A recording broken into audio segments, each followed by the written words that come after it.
দর্শক এই মুহূর্তে ফরেন সার্ভিস একাডেমিতে আছেন সহকর্মী মাহবুব সৈকত। আমরা সরাসরি যুক্ত হচ্ছি তার সাথে। মাহবুব, কোন কোন রাজনৈতিক দল আজকের বৈঠকে অংশ নিয়েছে, আর এছাড়া বৈঠকের আলোচ্য বিষয়বস্তু সম্পর্কে বা কি তথ্য আছে আপনার কাছে, আমরা জানবো।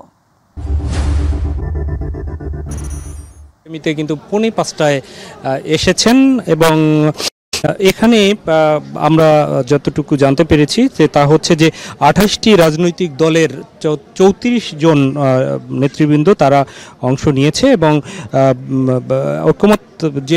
ঐকমত্য কমিশন রয়েছে সেই কমিশন ঈদের আগে রাজনৈতিক দলের কিছু অংশ এবং ঈদের পরবর্তীতে রাজনৈতিক দলের আরও কিছু রাজনৈতিক দলের নেতৃবৃন্দের সাথে এই কমিশন মিটিং করবে এমনটাই আমরা জানতে পেরেছি। সেখান থেকে জুলাই সনদ ঘোষণা সেটি চূড়ান্ত করা যেন যায় সেই লক্ষ্যেই কিন্তু কাজ করছে ঐকমত্য কমিশন। তার মধ্যে যে মৌলিক বিষয়গুলো, বিশেষ করে সংবিধান সংস্কারের যে বিষয়টাই রয়েছে, সংবিধান সংস্কার নিয়ে যে বিষয়গুলো রয়েছে সেই বিষয়গুলো আলোচনায় আসবে এবং আমরা যতটুকু জানি তা হচ্ছে যে সেখানে মূলত নির্বাচন ব্যবস্থা, জনপ্রশাসন, বিচার বিভাগ, দুর্নীতি দমন কমিশন, পুলিশ সংস্কার, এই যে কমিশনগুলো হয়েছিল সেই কমিশনগুলোর সমন্বয়ে আপনারা জানেন যে 15 ফেব্রুয়ারিতে কিন্তু জাতীয় ঐকমত্য কমিশন তাদের যাত্রা শুরু করেছিল এবং সে লক্ষ্যে কিন্তু সেই কমিশন এর আগে বিভিন্ন রাজনৈতিক দলগুলোর সাথে একাধিকবার কিন্তু তারা সভা করেছে এবং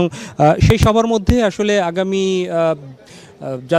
বিশেষ করে নির্বাচন কমিশন গঠন প্রক্রিয়া কি হবে, তারপরে 2বারের বেশি প্রধানমন্ত্রী কেউ থাকতে পারবে কি না, কি প্রক্রিয়ায় বিকেন্দ্রীকরণ, বিচার বিভাগের বিকেন্দ্রীকরণ, এ সকল যে মৌলিক বিষয়গুলো রয়েছে, তত্ত্বাবধায়ক সরকার প্রতিষ্ঠা, সেই বিষয়গুলো নিয়ে একটি ঐক্যমতে যাওয়ার চেষ্টা করবে এবং সেই ঈদের পরেও আরও কিছু রাজনৈতিক দলগুলোর সাথে মিটিংয়ের পরেই মূলত জুলাই যে সনদ ঘোষণা, সেই সনদ তৈরির এবং ঘোষণার যে প্রচেষ্টা, সেই প্রচেষ্টা কিন্তু চলছে।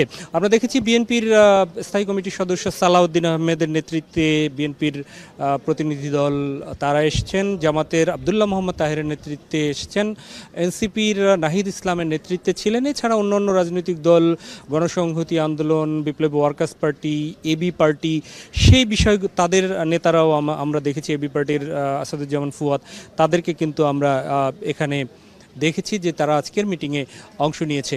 তো সব কিছু মিলে কতক্ষণ মিটিং চলবে সেটি কিন্তু বলা মুশকিল। সভা শেষে রাজনৈতিক নেতৃবৃন্দ স্বাভাবিকভাবে অন্য সময় আমরা দেখেছি যে তারা বের হয়ে তারা কি বলেছেন সেই বিষয়গুলো গণমাধ্যমকে পরিষ্কার করেন এবং সব শেষে প্রধান উপদেষ্টার দপ্তর থেকে প্রেস উইংয়ের পক্ষ থেকে আসলে ব্রিফ করা হয়। সেই ব্রিফের মাধ্যমে হয়তো আমরা বিস্তারিত জানতে পারবো। তো এই হচ্ছে এখন পর্যন্ত ভিতরে আলোচনা চলছে এবং আলোচনার শেষেই আমরা আসলে দর্শকদের জানিয়ে দিতে পারবো। তো এই হচ্ছে ফরেন সার্ভিস একাডেমি থেকে আমার কাছে থাকা তথ্য। মাহবুব, আপনাকে ধন্যবাদ। দর্শক, ফরেন সার্ভিস একাডেমি থেকে এতক্ষণ আমাদের সঙ্গে সরাসরি যুক্ত ছিলেন সহকর্মী মাহবুব সৈকত।